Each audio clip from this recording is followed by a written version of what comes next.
Welcome to the Prospective Doctor podcast, brought to you by Med School Coach.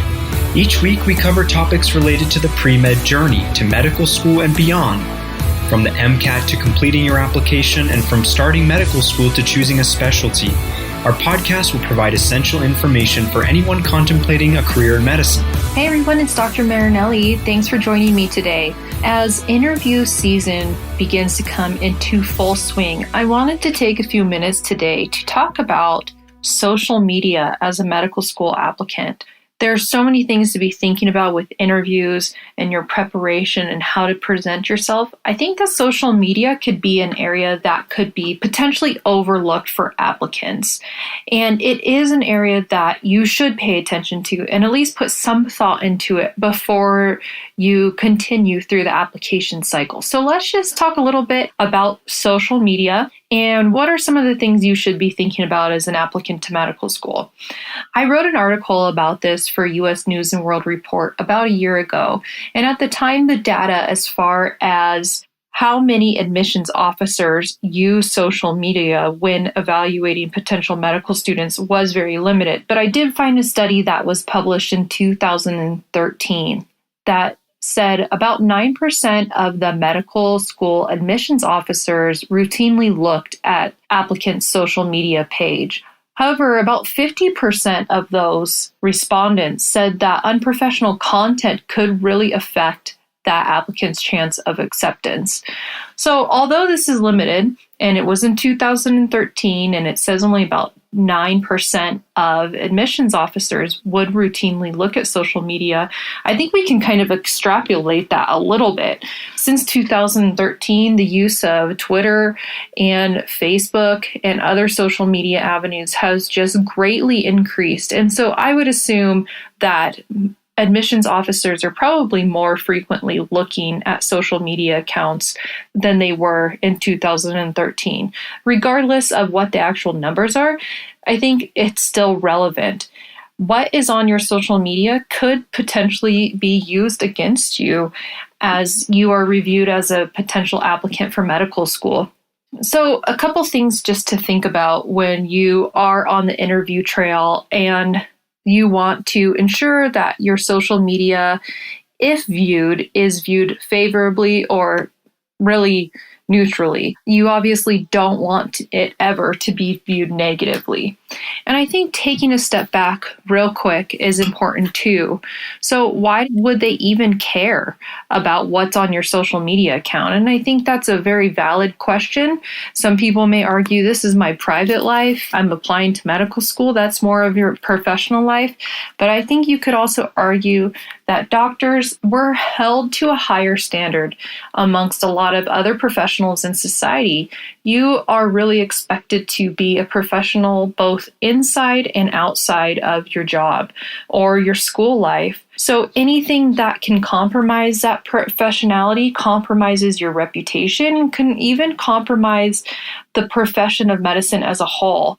The American Medical Association even has an opinion regarding social media use, and they say that negative content online can affect reputations among patients and colleagues.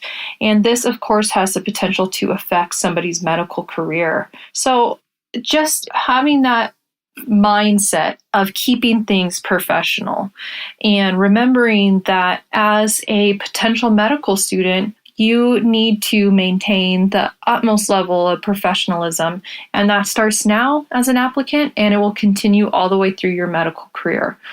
So now that we've established why you want to keep your social media accounts professional, what is considered unprofessional? And one thing that I will caution on right now is that anything pertaining to patients is unprofessional and should not be posted on social media accounts. Some people will say, well, if I don't post any patient information or their names or their private health information, it doesn't matter. But social media is not the place to post about patients. So if you maybe saw a cool patient case while you're volunteering or scribing, don't post the description of it and don't post pictures of it. You could easily Google very different news stories of health professionals who have gotten in serious trouble when they've posted patient-related information, whether that just be a picture or a case description on social media or the internet. That is just a complete no-no. I always think of it as maybe you aren't posting anything that can readily identify the patient, but what if somebody looking at your social media account looks at it, then tells a friend, and then that friend tells a friend, and lo and behold, that friend says, that sounds just like my case. That sounds just like my surgery that I had the other day.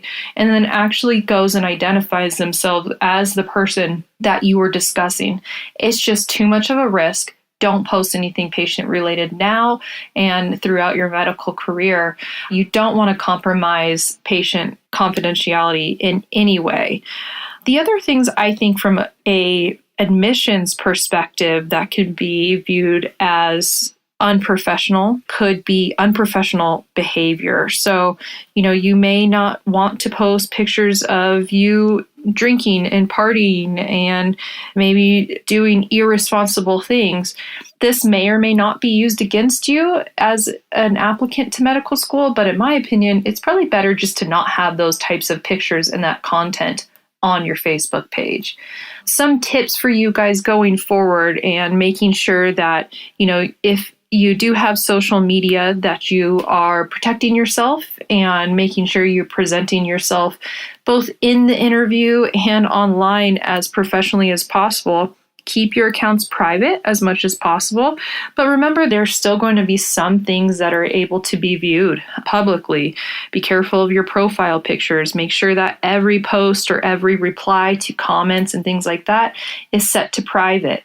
There are some areas that are a little bit easy to forget that if you commented on a friend's wall, then that friend's wall may not be private, and so other people could potentially read it.